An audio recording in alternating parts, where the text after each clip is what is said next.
This lesson deals with Supplemental Problem 3.4. You can find this problem in the ECE302 ebook in the Chapter 3 Supplemental Problems on page 5.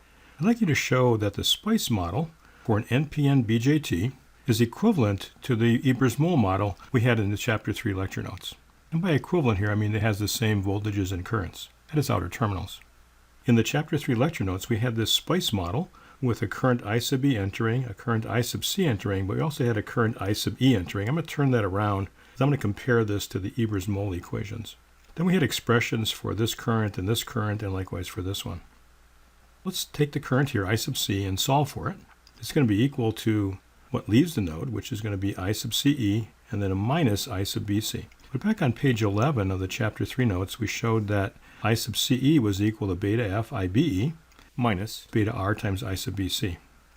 Expression over here, and of course those are where those currents are. I can group some terms together here. I've got beta F I sub BE, and then I've got I sub BC, pull out the 1, I with a beta R and with a 1 times I sub BC. Then back on page 11, we had an equation for I sub BE. It was equal to I sub S over beta F times e to the VBE over a to F V sub t minus 1. Then we have this expression here, and then again on page 11, we had the equation for this, which was I sub S over beta R, e raised to the V sub BC, divided by a to R V sub t minus 1. Clean this up a little bit. This is going to cancel with this. I'm just left with I sub S times this equation right here. Pull out the beta R over here, so I've got beta R plus 1 over beta R, I sub S, and then our exponential equation minus 1. From page 9 of the Chapter 3 notes, we had that I sub S was equal to alpha F times IES was also equal to alpha R times I sub CS. And from pages 7 and 8, we had that alpha R was beta R over beta R plus 1, and alpha F was beta F over beta F plus 1. Now let's go back to this equation that's up over here. We've got that I sub C is equal to I sub S, but I sub S is equal to alpha F times I sub ES times this exponential minus 1, and then minus beta R plus 1 over beta R, and that's 1 over alpha R. And then I've got I sub S, which is equal to alpha R times I sub CS, and then times this exponential minus 1. The two alpha R's cancel, and I have the same equation that I had on page 6 for the Ebers-Moll model.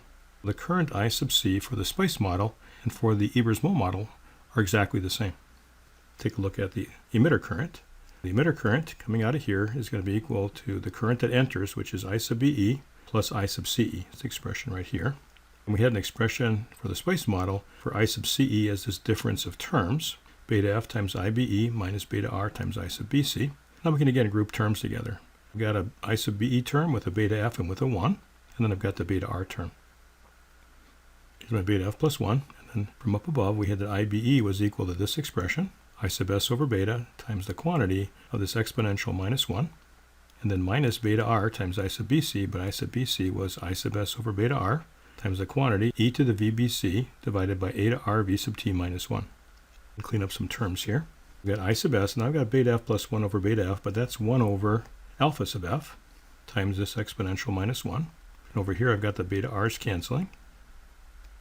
Just have I sub S times e to the V sub BC, a to R V sub t minus 1 over here.